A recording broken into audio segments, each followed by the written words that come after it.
Hi, folks. Welcome back. Hope everybody's keeping well. So, brand new band on the channel today, Trident from Japan, and the song is Spoopy. So, this request comes in from Home Gnome over on my Patreon page. If you do like what I do here on YouTube, folks, you can support me on Patreon and get your requests in over there. So, brand new band, no background. That's kind of my thing. So I can give you as much of an unbiased reaction as I can. So yeah, going in pretty blind on this. Well, completely blind apart from the name. And the format of the video is we're going to listen to the song right through in its entirety, uninterrupted, and then we'll go back and have a little chat about it. So let's get going.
Wow.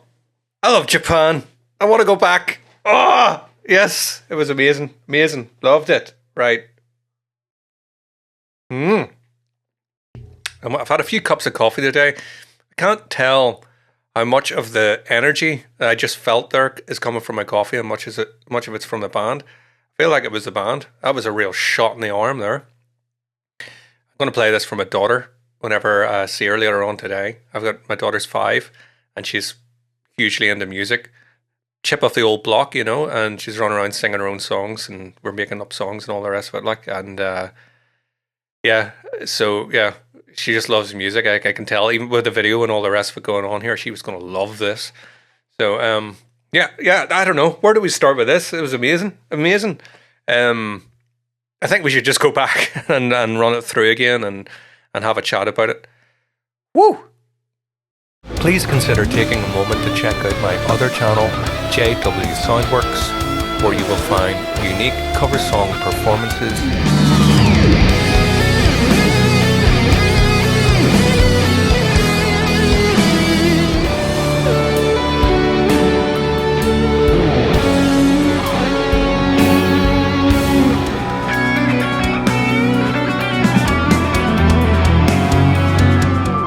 Newly composed piano arrangements.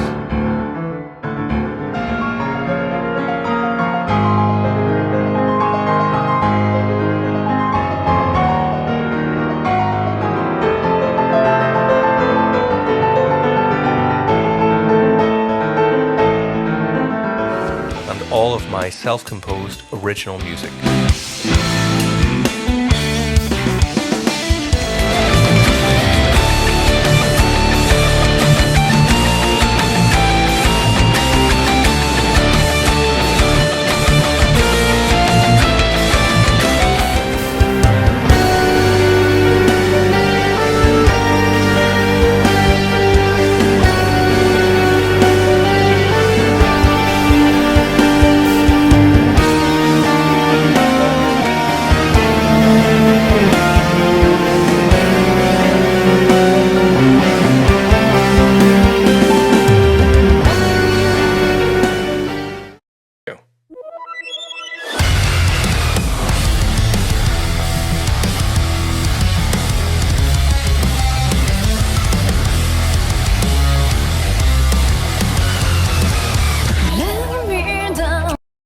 "14 seconds in, and much stuff. Wow. I love all the sort of electronic manipulation and stuff that's going on. You know, obviously that really helps make it sound so current. But the production vibe, I've heard stuff like this before, not so much the band or musically, but the stuff around it, you know. I don't know. I really don't know where to start with this. There's just so much going on. Yeah, so we're in E, and I can see because she's barring the second fret on the guitar, so she's drop tuned to D. You know, rather than like this sort of shape on the guitar. The reason why I'm not demoing my guitar today, guys, is because I had an accident and I've got a bad shoulder. So I'll have to do everything on the piano today, and probably mainly one-handed. I don't know why that has to be an innuendo. It doesn't have to be, but it is. Move on. Right, so yeah, let's go again. It's sort of almost chiptune vibes going on at the start. You get this.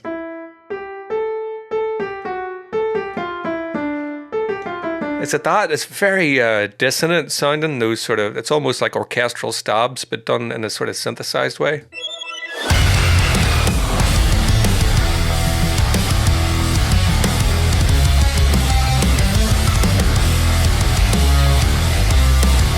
I love the way those sort of notes pop out. You've obviously got the main riff is sort of grounded in E.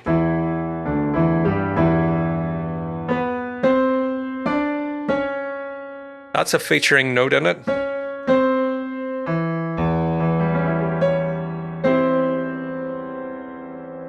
Nearly going into James Bond here. But you can definitely hear it. Da, da. That note doesn't belong in E harmonic minor, you know. Or natural minor. It is in the melodic minor scale. On the way up, but on the way down, it's just a plain D and C. Anyway, yeah, E minor. You can have C sharps, but it's not usual to have them there. But basically, what it was saying was those notes that are jumping out. It's really, really groovy, like.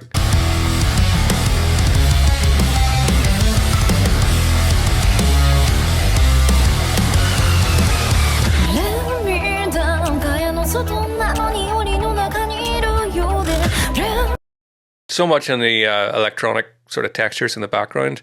Obviously, you've got like a sort of pad sound, but you also have the sort of glitchy effects that are sort of contributing to the rhythm, even though there are no drums.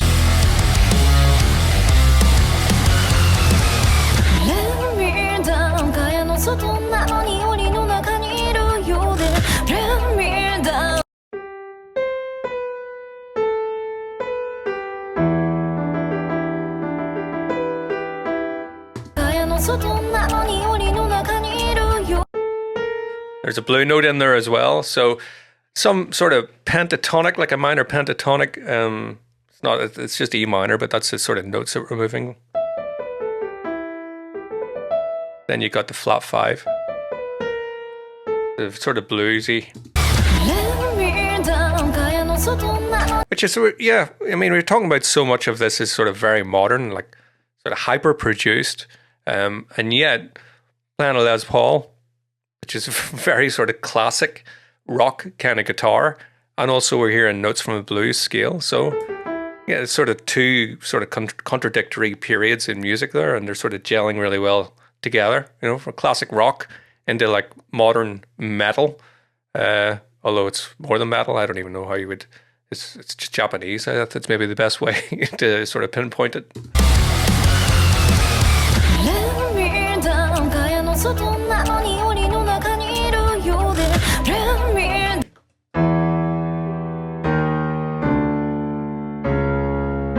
So listen to the way the harmony's working underneath that. D, C, there's a G. I think those chords sort of featured in the chorus as well.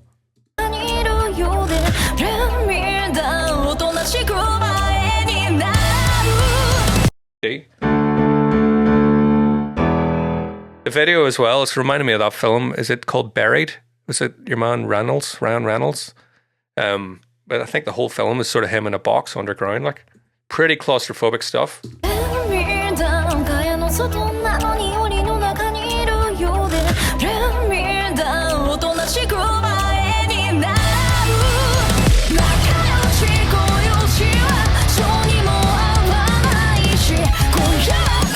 I love that peppering of this sort of arpeggiated synths in the background, because it's quite forefront, you know.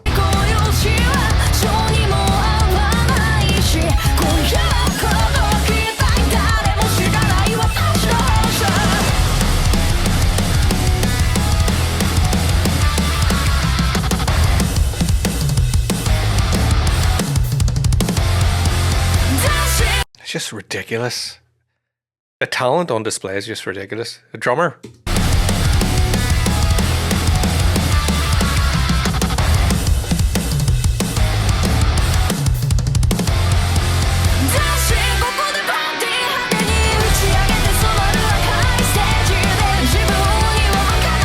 There's the B.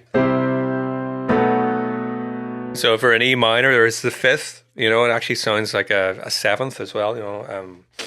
Like a dominant 7th chord, so B, but with the A, it gives you a little bit more dissonance.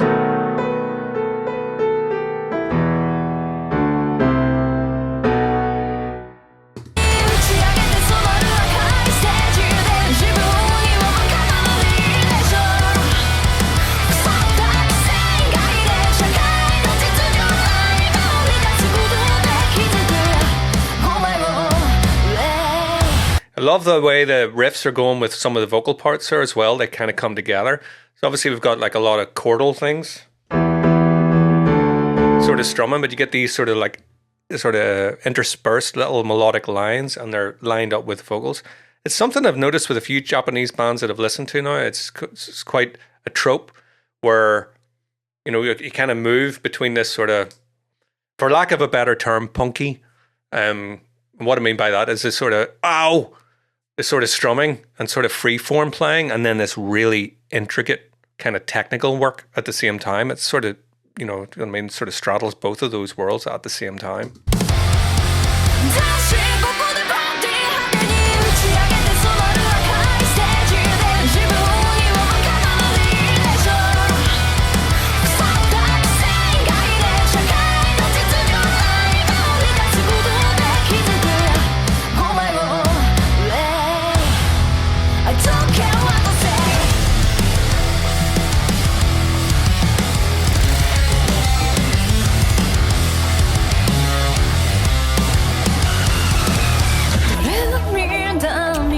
Also, this sort of really high energy, dum, ba, da, da, da, da, da, mixed with the halftime grooves.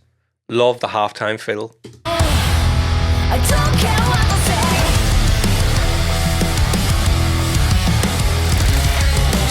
say. Like it's the same riff from the start, isn't it?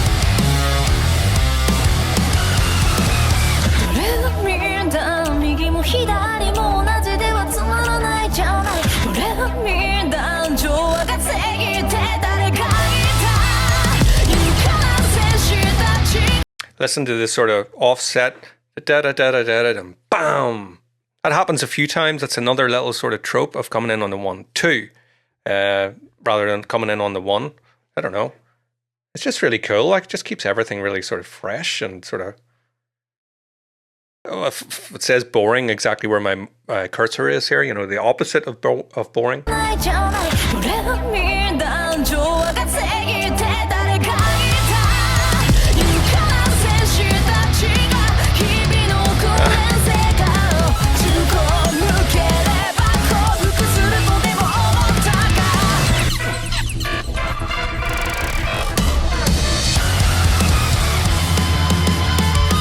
So at several times now at this point we've had this da da da da da. So that motif is being used sort of repeatedly throughout the song.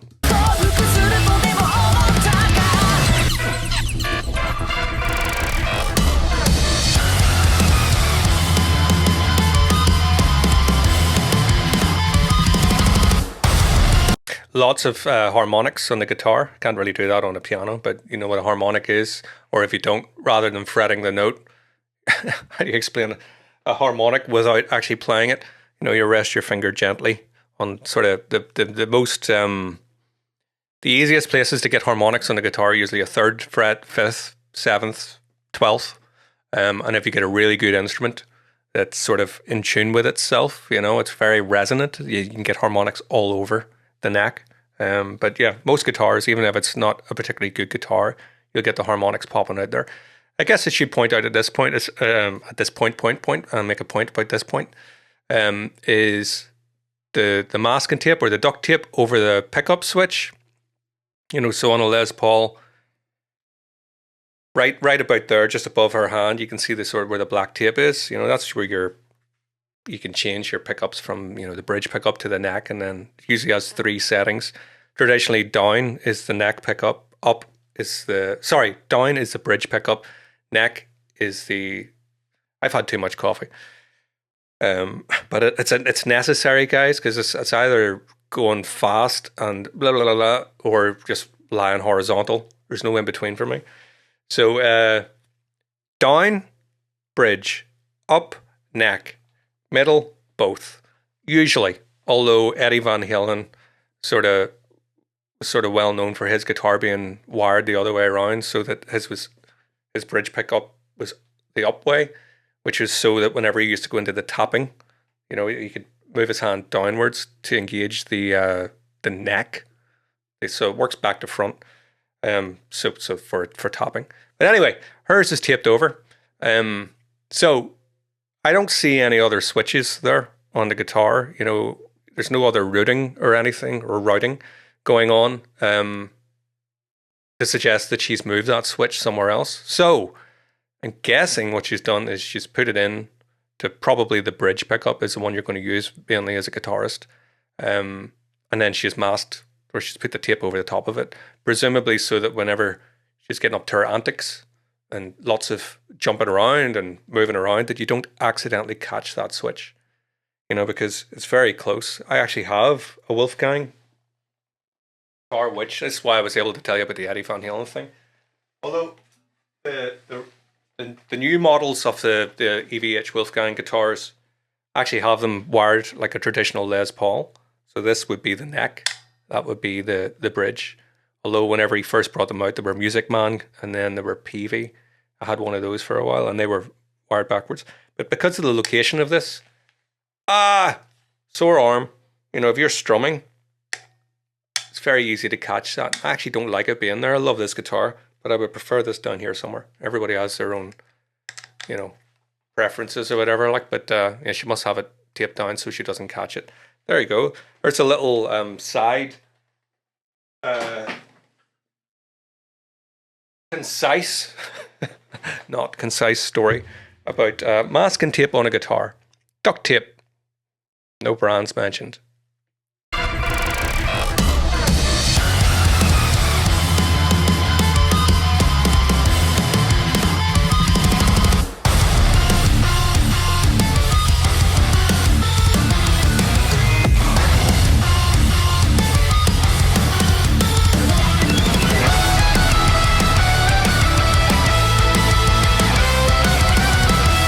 So the solo seems to come in with hints at major for a second. I'll work out the notes here in a second, but then it quickly shifts to minor. Is there a G sharp involved there?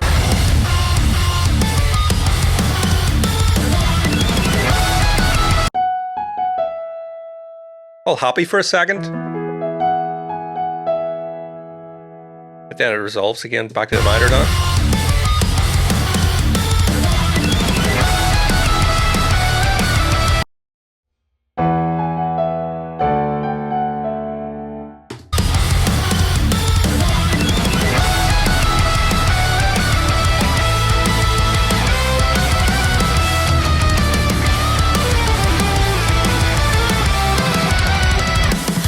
Yeah, the guitar playing again, it's going from both worlds. All the harmonics and the sort of dissonant notes. Obviously, you know, it's very modern sounding in terms of the sort of metal stuff that's come out in the last sort of 10 years or whatever.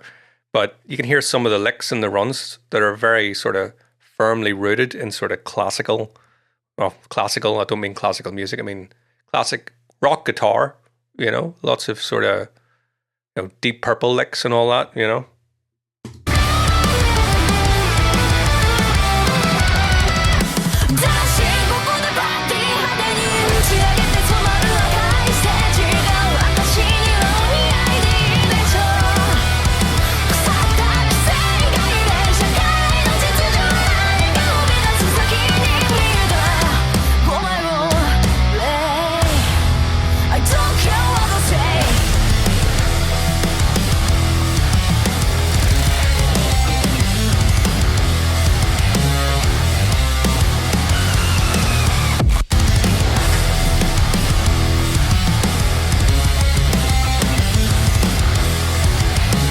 You hear this, like the bass tone is huge the whole way through, but it kind of sounds like the synths are really coming through on that riff. You know, it's definitely layered with synthesizers there. Also, there's a PRS guitar she's using at this point. Just noticing that now. So she wasn't using the Les Paul the whole time. There. I have a PRS as well, so that's handy.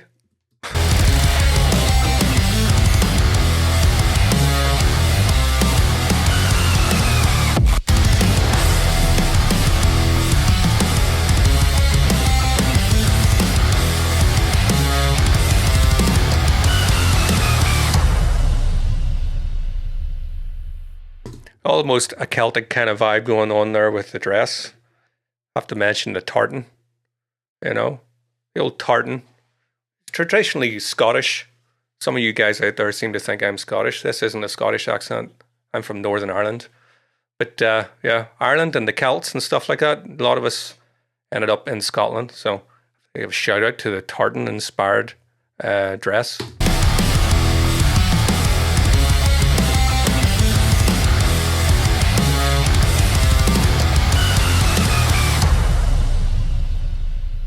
Huge production, arrangement. Okay, let me, just before we finish up here, let me just double check what it said at the end there with the credits.